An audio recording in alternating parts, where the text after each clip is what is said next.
अस्सलामुअलैकुम नाज़रीन। आज HTML का हमारा दूसरा लेक्चर है जिसमें हमने हेडिंग के हवाले से पढ़ना है और कल जो है वो हमने एट्रीब्यूट तक पढ़ा था।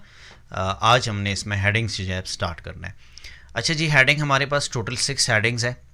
HTML के अंदर 1 से लेकर 6 तक हम हेडिंग जो है वो बना सकते हैं। इसमें पहली 3 हेडिंग जो है वो काफ़ी ज़्यादा इस्तेमाल होते हैं और बाकी जो 3 हेडिंग्स है इसके इस्तेमाल जो है वो ज़्यादा नहीं होता। और इसके टैग जो है वो H1 से स्टार्ट होते हैं H6 तक। जब भी कोई हेडिंग्स और टाइटल वगैरह में, लेकिन जिस तरीके से यहाँ पे ऑलरेडी आपको ये सारी चीज़ें नज़र आती हैं, इसके अंदर भी अगर हम देखें तो यहाँ पे हेडिंग आर इम्पॉर्टेंट जो लिखा हुआ है ये एक हेडिंग है। और बाकी जो हमारे पास यहाँ पे search engine use the headings वगैरह ये चीज़ें जो हमारे पास मौजूद है, ये बॉडी जो है वो इसको कंसिडर किया जाता है।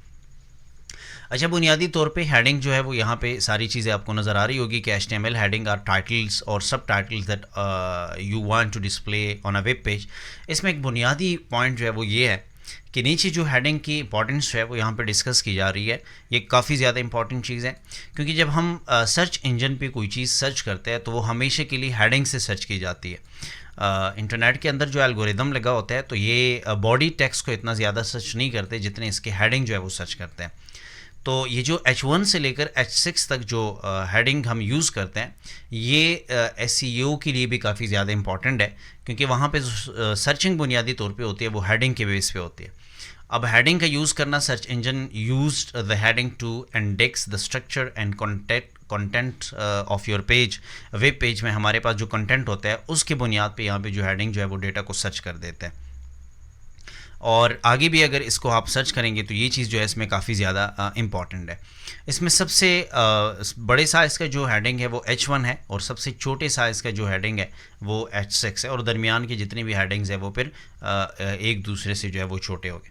अच्छा, यहाँ पे अगर मैं कोई हेडिंग लिख देता हूँ, कुछ भी टॉपिक के हवाले से मैं लिख देता हूँ, सपोज़ यहाँ पे मैं H1 टैग लूँगा सबसे पहले, ठीक है। यहाँ पे मैं लिख देता हूँ फर्स्ट हेडिंग, ठीक है जी।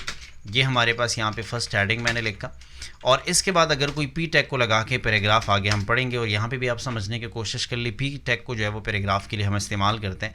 तो यहाँ पे लोरियम टेक्स्ट हम लिखते हैं। लोरियम जो है वो बाय डिफ़ॉल्ट एक कह सकता है कि मतलब टेक्स्ट कॉल करने के लिए हमारे पास एक फार्मूला है या एक सिंपल सी एमिट एब्रिवेशन है जिसमें हम यहाँ पे बाद में लिख भी सकते हैं। लोरियम हमने लिखा और इसके बाद हम अगर 100 हमारे पैराग्राफ चाहिए, सॉरी वर्ड्स चाहिए तो यहाँ पे 100 लिखें।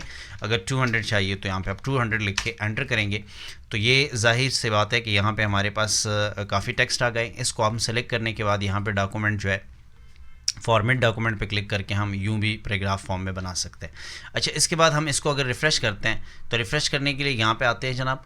इधर हमारे पास यहाँ पे HTML का प्रोजेक्ट हमने बनाया हुआ था तो इसको जब हम क्लिक करेंगे तो ये देखिए एक फर्स्ट हेडिंग भी बना हुआ है और इसके नीचे हमारे पास यहाँ पे देखिए वो पैराग्राफ जो हमने लिखा था वो भी यहाँ पे नज़र आ रहा है।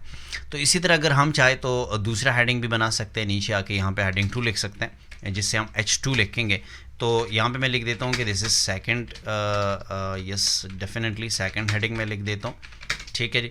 और इसके बाद अगर मैं यहाँ पे नीचे जो है वो एक पैराग्राफ लिखूँ और वहीं लोरियम टेक्स्ट 100 टेक्स्ट लिख देता हूँ और इसमें भी सेम प्रोसीजर कर देते हैं। यहाँ पे जो पैराग्राफ है इसके ऊपर राइट क्लिक करके यहाँ पे फॉर्मेट डॉक्यूमेंट या शिफ्ट ऑल्ट F भी जो है वो प्रेस किया जा सकता है। इस पर क्लिक करने के बाद जब मैं यहाँ पे इस चीज़ को रिफ़्रेश करता हूँ, आई थिंक दिस यहाँ पे खोला हुआ है, तो मैं इसको जब रिफ़्रेश करता हूँ तो रिफ़्रेश करने के बाद देखिए इस हेडिंग से इस हेडिंग की जो साइज़ है वो आपको छोटी नज़र आ रही होगी। तो ये बुनियादी तौर पे एक हमारे पास हेडिंग्स है और बाद में हमारे पास बाकी जो हेडिंग है वो हम H3 लिख सकते हैं और यहाँ पे मैं लिख देता हूँ मिसाल के ऊपर हेडिंग 3, ठीक है जी। इसी तरह आप नीचे जो है वो H4 भी लिख सकते हैं, ठीक है जी, जिससे जो है वो हेडिंग 4 लिखेंगे और इसी तरह H5 और H6 भी जो है वो आप लिख सकते हैं। मैं यहाँ पे स्टॉप करता हूँ। बहरहाल आप यहाँ से अंदाज़ा लगाए H6 के ऊपर जो है वो आप ख़ुद प्रैक्टिस कर सकते हैं। यहाँ पे आके मैं इसको रिफ़्रेश कर दूँ तो देखिए साइज़ में जो है वो कमी नज़र आ रही होगी। तो ये हमारे पास सारी हेडिंग्स हैं और इन हेडिंग्स के बारे में यहाँ पे याद रखिए H1 जो है वो H2 और H3 ये काफ़ी ज़्यादा इस्तेमाल होते हैं। वैसे आप H6 तक सारे इस्तेमाल कर सकते हैं। SEO जो है वो इसके ऊपर लगेगी, सारी चीज़ें जो है वो यहाँ पे काम अच्छे तरीके से कर रहे होंगे, लेकिन बहरहाल इस्तेमाल आप बुनियादी तौर पे जो है वो H6 तक ही कर रहे होंगे। तो ये हमारे पास हेडिंग का टॉपिक था, इसमें कुछ ज़्यादा चीज़ें नहीं है। इसके बाद आगे हमारे पास HTML पैराग्राफ है, जिसको हम पी टैग से जो है वो कॉल करके यूज़ कर सकते हैं। पैराग्राफ आप अच्छे तरीके से जानते होंगे। A paragraph always start on a new line. इसमें एक बात याद रखिएगा कि 2 बुनियादी टॉपिक्स हैं, वैसे हम आगे भी डिस्कस करेंगे। H1 जितने हैं हमने ऊपर पढ़े, और इसके बाद ये पैराग्राफ है, इसको हम ब्लॉक लाइन कहते हैं। ब्लॉक लाइन का मतलब ये होता है कि ये हमेशा के लिए जो है वो न्यू लाइन से स्टार्ट होंगे। मतलब मैं यहाँ पे जनाब इसको डिलीट करूँगा, जितना यहाँ पे हेडिंग्स मैंने लिखा है, मैं एक पैराग्राफ लिख देता हूँ और यहाँ पे मिसाल के ऊपर दिस इज़ फर्स्ट पैराग्राफ। ठीक, यहाँ पे मैंने पैराग्राफ लिखा। अब ये हमारे पास एक पैराग्राफ है। मैं जब रिफ़्रेश करता हूँ इसको, तो रिफ़्रेश करने के बाद यहाँ पे आप देखिएगा कि इधर जो है वो दिस इज़ फर्स्ट पैराग्राफ लिखा हुआ नज़र आ रहा होगा। मैं थोड़ा सा अगर जूम कर दूँ तो आगे मैं दूसरा पैराग्राफ लिख देता हूँ। चाहे मैं सेम लाइन के अंदर लिख देता हूँ, पी टैग लिखता हूँ, यहाँ पे लिखता हूँ this is second paragraph. Okay, second paragraph लिखने के बाद मैं जब इस चीज़ को रिफ़्रेश करता हूँ तो देखिए ये न्यू लाइन के अंदर आता है। इसी का मतलब है ब्लॉक लाइन। ठीक है जी, ये यहाँ पे कोडिंग के अंदर मैंने एक ही लाइन के अंदर लिखा हुआ है, लेकिन वहाँ पे जो है वो एक नया लाइन अपने लिए बना देते हैं। तो यहाँ पे असल में इसी का जिक्र हुआ है कि जनाब पैराग्राफ हमेशा के लिए न्यू लाइन से स्टार्ट होते हैं और ये एक ब्लॉक टेक्स्ट होता है। ठीक है जी, ये इसको हम ब्लॉक कहते हैं। और एक इसमें एन लाइन भी आता है, वो भी इंशाल्लाह हम आगे डिस्कस करेंगे अपने वक्त के ऊपर। यहाँ पे एन लाइन और ब्लॉक्स का टॉपिक ज़रूर आएगा। यहाँ पे HTML block and inline का टॉपिक है भी, बहरहाल अपनी जगह पे इसको डिस्कस किया जाएगा। आगे हमारे पास जनाब HTML डिस्प्ले के हवाले से कुछ डिस्कशन है, इसको आप खुद पढ़ लीजिएगा, इसमें कोई मुश्किल चीज़ नहीं है। यहाँ पे कुछ 2-3 पैराग्राफ का एग्जांपल दिया हुआ है और यहाँ पे आप इसको क्लिक करके टेस्ट भी कर सकते हैं। बहरहाल यहाँ पे इसके ऊपर हम प्रैक्टिस कर चुके हैं, वैसे पैराग्राफ जो है इतना मुश्किल टॉपिक है भी नहीं। आगे हमारे पास HTML स्टाइल्स है। अब HTML स्टाइल्स के लिए हमारे पास यहाँ पे कुछ टैग्स इस्तेमाल होंगे। तो एक तो हमारे पास याद रखिए ज़हन में, रेड कलर के लिए इस्तेमाल होता है, ब्लू भी कलर के लिए इस्तेमाल होता है, और बैक जो है वो भी फ़ॉन्ट साइज़ के लिए इस्तेमाल होंगे। 3 चीज़ यहाँ पे डिस्कस हुई है और इसके लिए हम स्टाइल एट्रीब्यूट का इस्तेमाल करेंगे। एट्रीब्यूट इससे पहले आप पढ़ चुके हैं कि इसके ये एक एडिशनल जो है वो एलिमेंट्स के लिए इस्तेमाल होता है, एडिशनल इन्फॉर्मेशन उसको दे देते हैं। सपोज़ यहाँ पर मैंने 3 मुख्तलिफ़ किस्म के टेक्स्ट लिख लिए पैराग्राफ के थ्रू। मैं पी टैग लिख देता हूँ और इसको मल्टीप्लाई बाय 3 करते हैं, जल्दी से 3 पैराग्राफ जो है वो आ जाएंगे।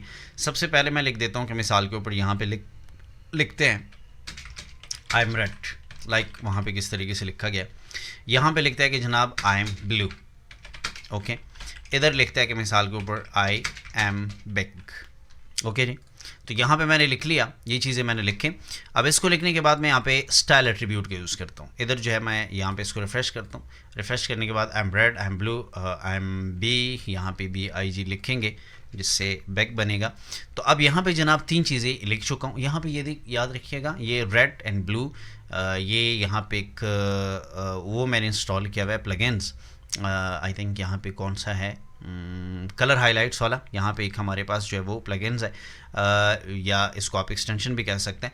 ये एक्सटेंशन जो मैंने इंस्टॉल किया, ये जब भी मैं कोई कलर लिख देता हूँ तो वो कलर ख़ुद ब खुद उसका फिल जो है वो आता है, इसके ऊपर एक कलर नज़र आता है। लेकिन इसका मतलब ये हरगिज़ नहीं कि ये हमारे पास यहाँ पे आउटपुट में भी जो है इसका इफेक्ट होगा।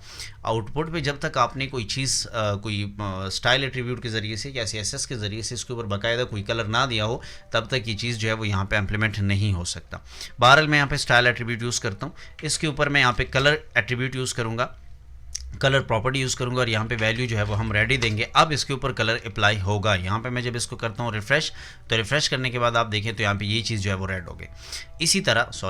इसी तरह हमारे पास आगे जाके मैं यहाँ पे जो है वो दूसरी के लिए ब्लू का इस्तेमाल करता हूँ। आप कोई भी कलर इसके अलावा बस इस्तेमाल कर सकते हैं, क्योंकि सिर्फ आपने यहाँ पे कलर लिखना है स्टाइल के अंदर, इधर जनाब आपने लिखना है ब्लू।